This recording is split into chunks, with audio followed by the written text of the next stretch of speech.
यह एक दिन की बात है। अल्लाह के प्यारे रसूल हज़रत मोहम्मद सल्लल्लाहु अलैहि वसल्लम के सहाबी और दामाद हज़रत अली रज़ी अल्लाह ताला अन्हो दावती काम ख़त्म करके घर के रास्ते में चल रहे थे।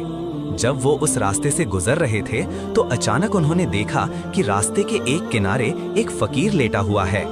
वो फ़कीर बहुत कमज़ोर और जीर्ण शीर्ण अवस्था में सड़क के किनारे पड़ा था। अली रज़ी अल्लाह ताला अन्हो उसके पास गए और उसे सलाम किया, लेकिन उस फकीर ने सलाम का कोई जवाब नहीं दिया।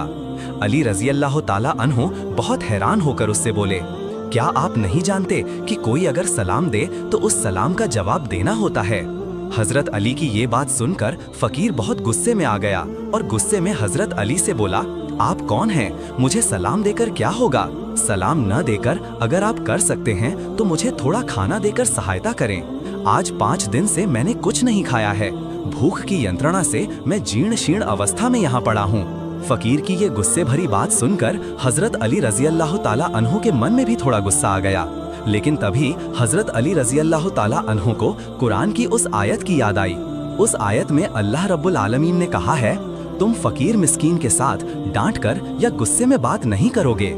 हज़रत अली रज़ी अल्लाह ताला अन्हो ने अपने गुस्से को नियंत्रित किया और कोमल स्वर में उस फकीर से कहा, मेरे पास तो अभी कोई खाना नहीं है। मैं दावती काम खत्म करके घर की ओर जा रहा हूँ। मेरा घर यहाँ से थोड़ी ही दूर है। अगर आप खाना पाना चाहते हैं तो मेरे साथ मेरे घर चलिए। मेरे घर जाने पर शायद मैं आपको कुछ खाना दे सकूंगा। फकीर बोला, मैं बहुत कमजोर हूँ। भूख की यंत्रणा ने मुझे इतना काबू कर लिया है कि मैं उठकर खड़ा भी नहीं हो सकता। मैं आपके साथ आपके घर तक कैसे चलकर जाऊंगा? मैं आपके घर तभी जा सकता हूँ अगर आप मुझे कंधे पर लेकर चलें। इसके बाद हज़रत अली रज़ी अल्लाह ताला अन्हो ने फकीर को कंधे पर लिया और कंधे पर लेकर घर की ओर चल पड़े। कुछ देर बाद हज़रत अली घर पहुँचे और घर के आंगन में उस फकीर को लिटा दिया। फिर घर के दरवाजे पर जाकर सलाम दिया, अस्सलामु अलैकुम या अहलल बैत। घर के अंदर हज़रत फातिमा रज़ी अल्लाह ताला अन्हा और हसन व हुसैन रज़ी अल्लाह ताला अन्हुमा मौजूद थे। हज़रत फातिमा रज़ी अल्लाह ताला अन्हा भी भूख की यंत्रणा से बहुत कमज़ोर हो गई थीं, क्योंकि पिछले 3 दिनों से फातिमा के चूल्हे में भी कोई आग नहीं जली थी।